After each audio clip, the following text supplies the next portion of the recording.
Bon matin tout le monde, jour 7 de ma survie. Ce matin, c'est mon départ. Je profite de cette brèche de température où le vent semble clément.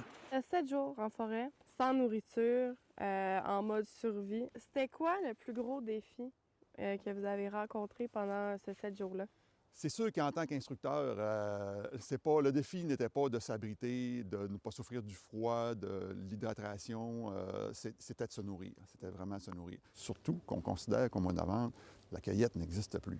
Ouais, il reste vraiment pas grand-chose. J'ai eu à peu près n'importe quoi comme température, autant de la pluie, du grésil, de la neige, des vents violents, et du soleil aussi. Le matin, des -6, donc on parle de lacs gelés en bordure, des eaux brouillées par les vagues. Vous avez mentionné sur les réseaux sociaux que des expériences comme celle-ci, c'est plus une aventure au cerveau plus que physique. Ça, je le dis vraiment beaucoup dans mes formations de survie en forêt et mes conférences. Ça se passe beaucoup plus dans le cerveau que dans le sac à dos. Dans le fond, c'est la détermination de la personne qui va faire en sorte que tu vas être capable d'arriver à tes fins. Donc, si tu souffres de la faim, il faut que tu sois en mesure de faire abstraction à ça, rester focus sur ton but précis, de te nourrir, minimiser l'énergie que tu as à dépenser pour en arriver justement à passer à travers la situation. Vous donnez des cours, des conférences, des ateliers. À qui ça s'adresse, puis pourquoi vous faites ça? C'est au grand public. Ça va du grand public aux militaires. Je le fais toujours par passion parce que je m'intéresse sur le sujet depuis, mon Dieu, la nuit des temps.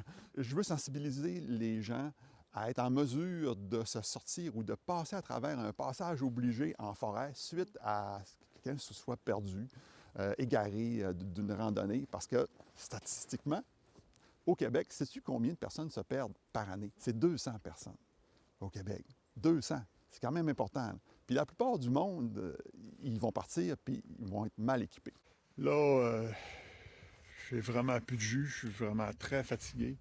Moi qui ne connais rien là-dedans, j'aurais pu faire ça dans ma cour, tester mes outils. Pourquoi est-ce qu'on est allé, pas s'infliger, mais se mettre dans cette position-là pendant 7 jours? Si je me basais sur des livres pour te donner une formation, je pense que je pourrais parler à travers mon chapeau sur bien des sujets.